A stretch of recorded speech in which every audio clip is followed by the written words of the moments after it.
Hi, welcome back to the channel. I'm joined again in the studio by my very old friend Andy Long, who we go back over 40 years and actually started all of this together all those years ago. And Andy is what I describe as a defiant expert, which could be taken one of two ways, but we're talking about the Defiant aircraft here. And we've already got a video on the channel that we did, well, a few years ago now, 3 or 4 years ago, probably longer than that. Maybe, yeah. 5 years, it'll be 5 years ago. One of the first ones. 5 years ago that picked up quite a lot of interest. So Andy's been working on his book about the Defiant for about the last 155 years.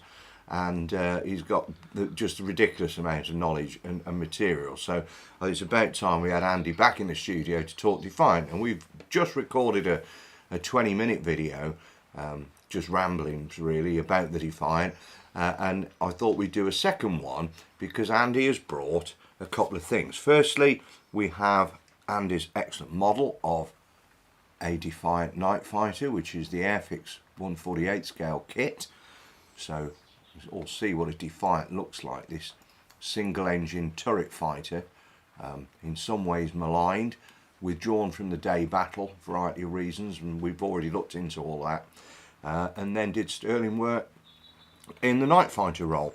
But most interestingly, Andy's brought some artefacts from a Defiant that was actually crashed and recovered. So I'm going to hand over to Andy. Andy, tell us about the aircraft, tell us about the story, and tell us about the bits that you've brought. Well, these bits were generously donated to me by Nick Watherspoon and top man. from the Lancashire Aircraft Investigation Team, and Eric Watkis as well.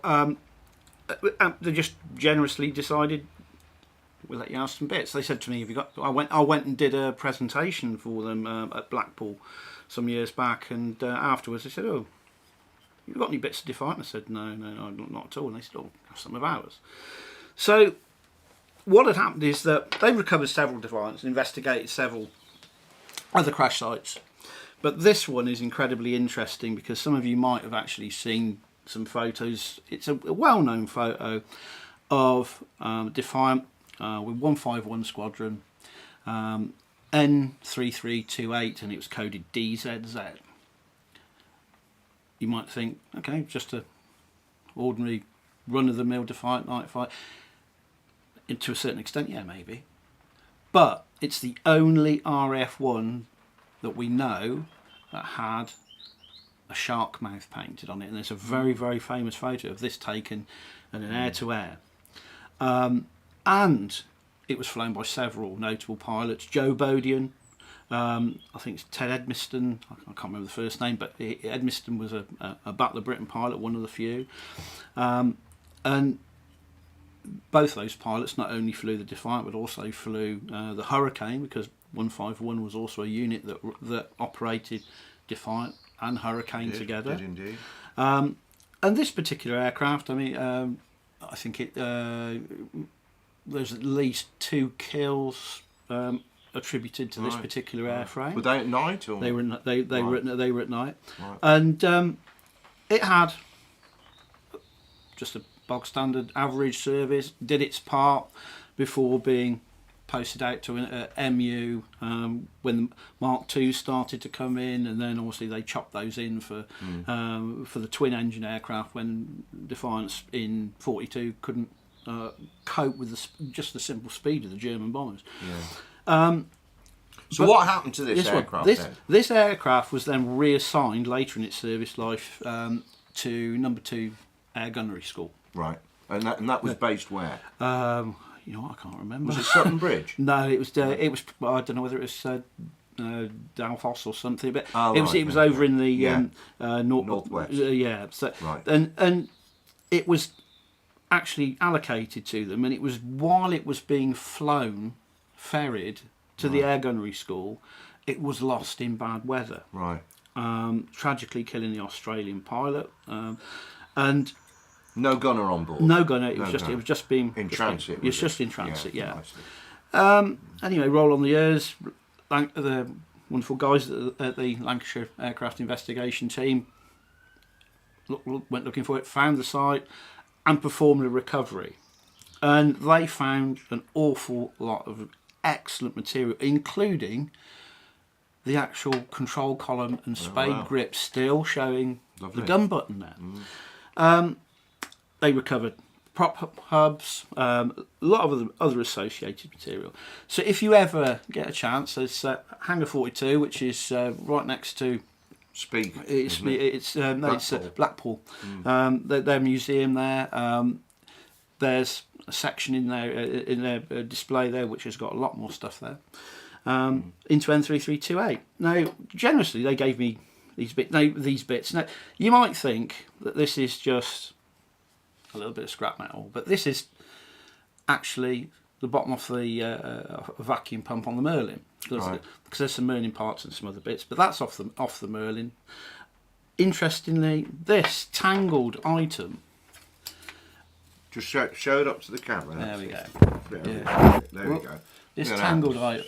That, as you can see, that item there, that is from the Magneto. Right. So it would have the actual electrical connectors running through that part, and then that would go down and obviously Magneto, and it connects into the top of the spark plugs. This is one of the items recovered, and you've still, in fact, there's still a bit of engine casing from where it actually came apart. There's also, there's something, some stuff like this, which is electrical connectors, reinforced electrical connectors, and you can see the mass of cabling still sticking out the end. However, in the box of bits they sent me was... This is your favourite bit. This is my favourite bit, because this is the remains of of one of the cockpit lamps. Now, if only that could speak, and how many pilots flying that at night have had to use that cockpit lamp, adjust it, move it. If only that could talk. Oh, indeed. And I think it was N3328. You gave me years ago the story about, was it Ray, Johnny Ray, who's the Air Commodore? Oh, John Ray. John Ray, yes, yeah. That's right. Now, the group captain. Group Captain John Ray, he gave you a fantastic story about a Defiant at Wittering coming back without a gunner. Yeah. Well, that, as far as I know, it was Joe Bodian, the pilot, and Dudley Jonas, who was a young New Zealander who used to fly with him regularly. Then there was Arthur Beale. But it was in this particular aircraft that shot down a Heinkel 111 over Birmingham, and the air gunner thought that Bodian was incapacitated or dead and bailed out. Oh, really? Yeah, so when you sent me that letter, it had Ray's recollections of them coming back, and the next thing you know, they trying to find this pilot, this air gunner, and he rang up from Kings Norton and said, "I'm actually here." But so that has probably been touched by many pilots. There's other items like to be honest, it's a chunk of Defiant. I'm not that sure of it, but interestingly, it has an electrical connection box, and there is a rotating electrical connector. You can just see the top of it. Still carrying its original primer paints. Not to be confused with any day colour paint, because when this was actually made, it came off the production line in black. Right. Because I think it was in November 1940, Air Ministry order came in that any night fighters had to be painted black. Up until then, you would have had Defiants, like when 264 first went into the night fighter role, 141 night fighter role, they were flying in the standard green, brown, and sky. Right. Until they were repainted, and anything new coming off the actual production line, well, then it had to go black. So there's a host of other little bits as well. Let's see what we've got. A little bit of tubular framing with a nice connector there, reinforced connector, castellated nuts with as you can see, it's got a safety pin in there to prevent it coming loose in flight.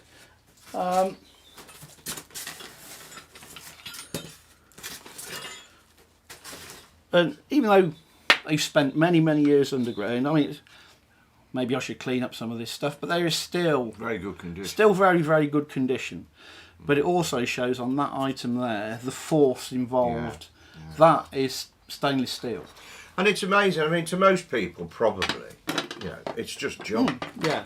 But it's not, is it? No. Because these mangled bits, are part of a Boulton Paul Defiant aircraft. They tell the story of the crash themselves. As Andy says, look how distressed this stuff is. You can see the force that this aircraft's hit the ground. So they're really important and very tangible link to the past. I've always thought. Yeah, and still do. I mean, it's very much like you've got a piece of history in front of you that you can actually touch. Yeah, very much so. We've spent many hours looking at reports, operational diaries. It becomes words on paper, all meaningful words, but words on paper. However, when you've got something like this, it becomes real, very real, and I am very aware of the fact that a lot of the air crews that flew these Defiants, some went on to Mosquitoes. Some of the air gunners lost their lives when they were transferred out and they went on to Bomber Command. And not only forgetting that Sergeant Galter, the Australian, who was ferrying this at the time, he lost his life too. Right. So, yeah, it's almost like a little bit of a memorial to all those. Indeed. But very tangible, and it's something that I'm very grateful to Nick Wotherspoon and Eric Watkins for letting me have. So, in terms of surviving Defiants, where can we see a Defiant today? Can we see a Defiant today? There's no Defiant flying today, is there, sadly? No.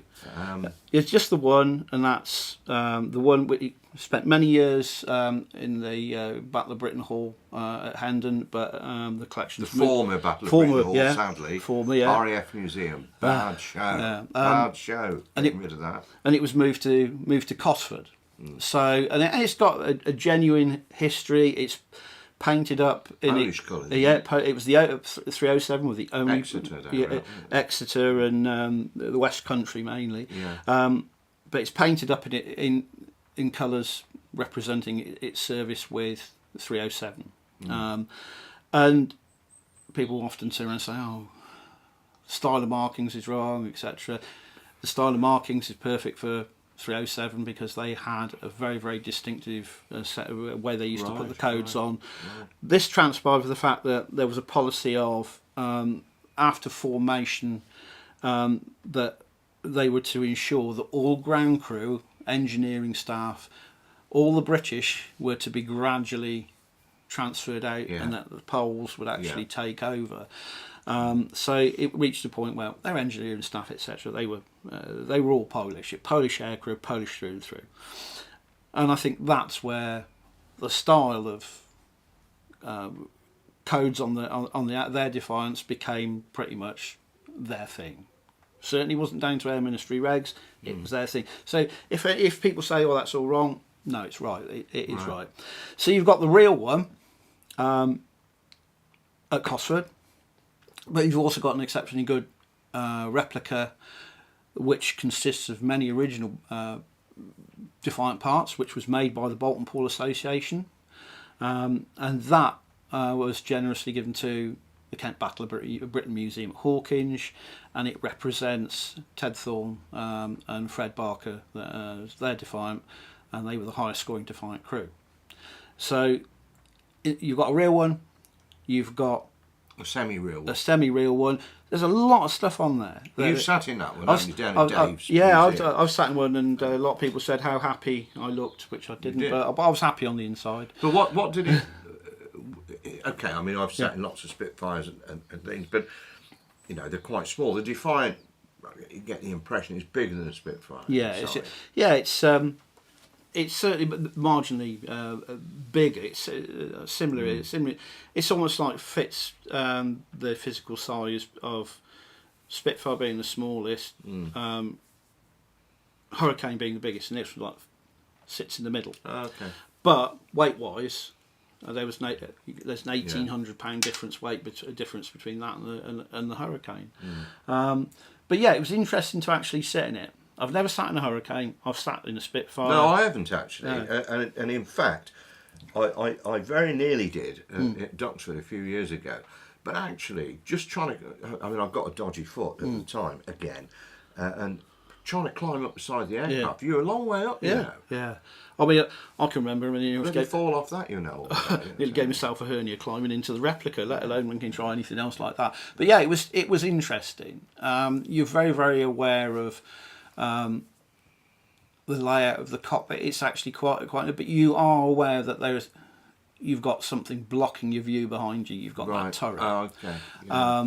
And the view isn't too bad. The view is interesting because you sit in a Spitfire, you sit in a Hurricane, you look through an armoured windscreen. Defiance never had armoured windscreens. They just had a standard thick Perspex one.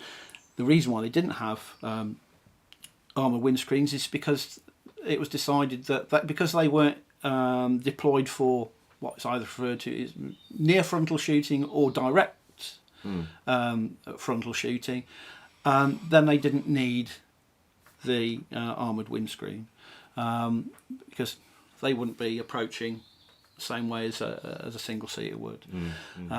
So that was you got a good view, not so good behind. If your air gunner's alive, then obviously you've got to rely on them to keep an eye out what's going on. But what they used to do, and I've seen many photos, I've got quite a few photos where you don't see any rear view mirrors on the outside of the actual windscreen frame, inside, but you actually sometimes see one or two actually dropped in and tacked into the insides. What view they actually gave the pilot, I don't know, but maybe they did work, maybe I never flew one, and so no. So anyway. There's two Defiants you can go and look at.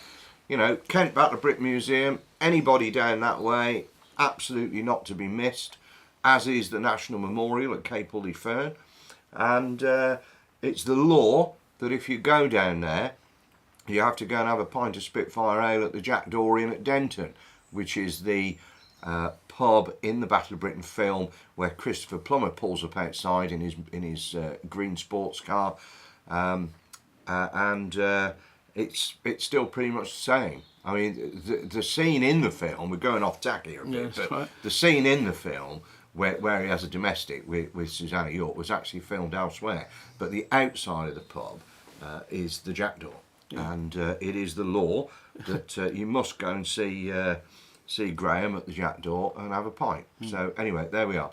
So a little bit more about the Defiant. It's a fascinating subject. I don't think as much Andy doesn't know about the Defiant, to be quite honest. So if you like what we do, subscribe to the channel. You can watch our videos all free and join the community.